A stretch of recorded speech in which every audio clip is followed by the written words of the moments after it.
Join me on Instagram, Facebook, and Twitter. Find all my social media links below in the info section of this video.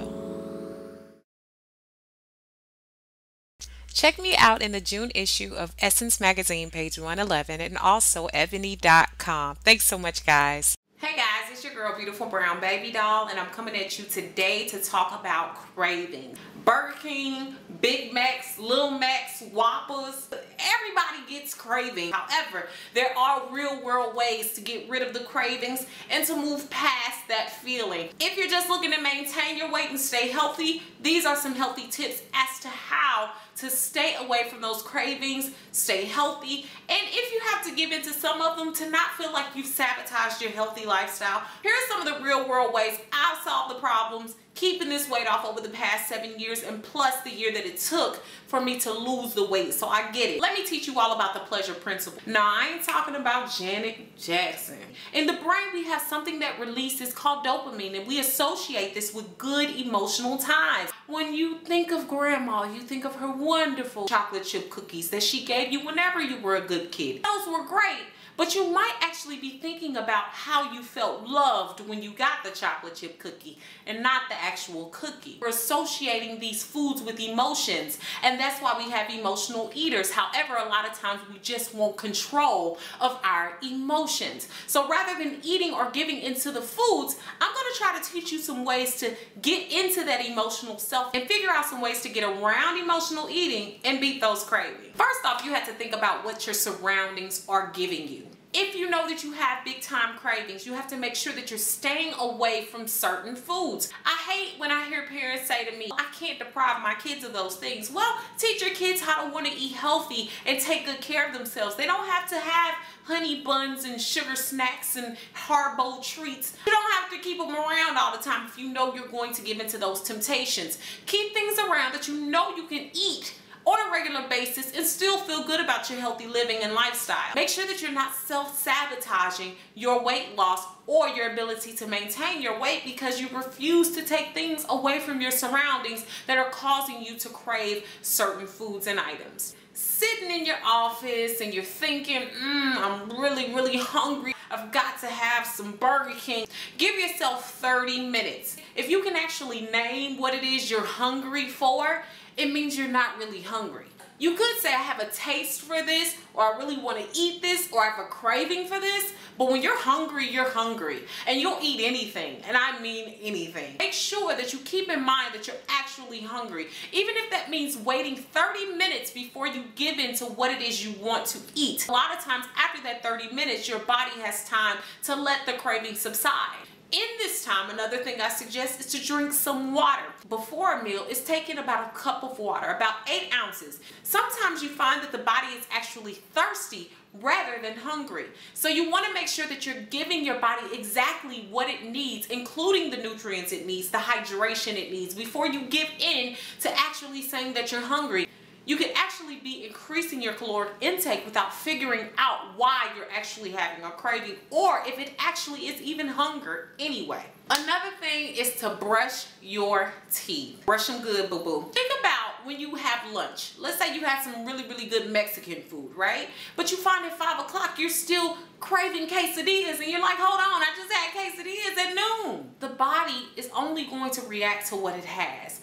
If you still have quesadilla breath, or remnants of the quesadillas on your teeth, you're probably going to want that food. Your body is still craving it because it's still right there. So make sure that you brush your teeth at times when you feel like you're craving food. It might just actually be the leftover remnants of food you've already had.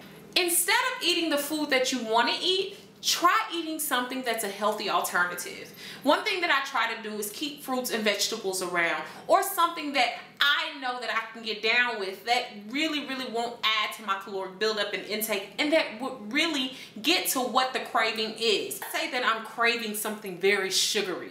Instead of going and getting some ice cream or something, I'm gonna go maybe make myself a smoothie that contains you know, natural pineapples or your strawberries and some kale and some vegetables, some things in there that are going to actually give me nutrients.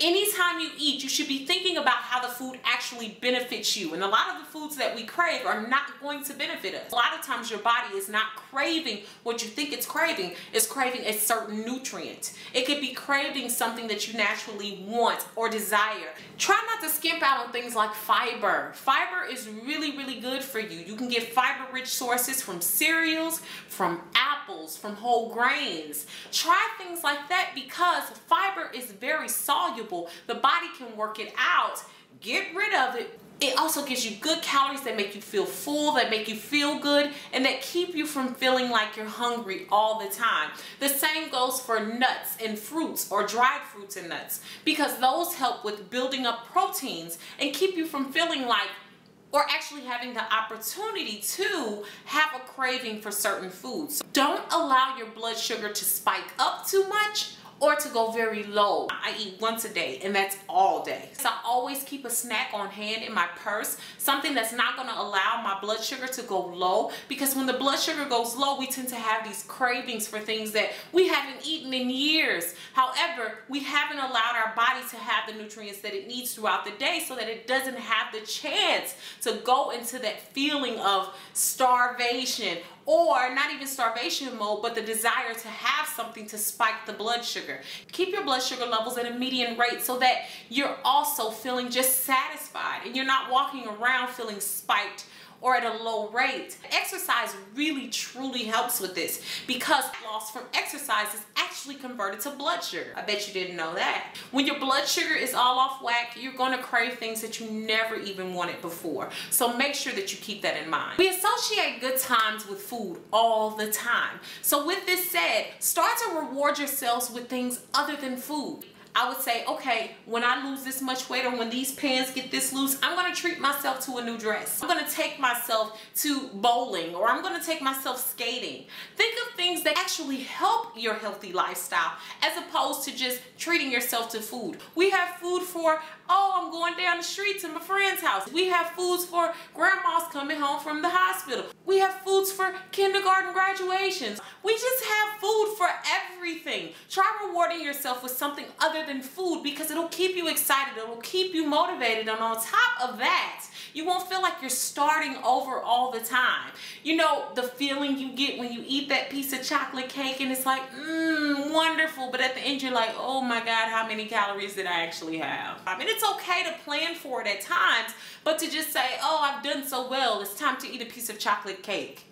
Is that the only thing in your life that's exciting is food? Make something else exciting. Always remind yourself as to why you're doing this in the first place. If you're craving something, say to yourself, how is this going to get me to my ending goal and result? Why am I doing this? Why is this important to me? If it's to stay fit, if it's to stay healthy, if it's to balance out your proteins, your carbohydrates, your sugars, all of those different things, think about that at that time when you're craving something so that you can beat that craving. Stop sitting up and being idle. Think of things that you can do. Yard work. Start a garden. Go talk to a friend. A lot of times when we're sitting around sedentary, that's when we get the bright ideas about the nastiest, most gross, disgusting, fattening food ever. Why? Because we weren't doing anything. So think of something to do and it'll keep you away from the foods you don't want to eat. In order to beat cravings, sometimes you have to hang up pictures of what you want to look like.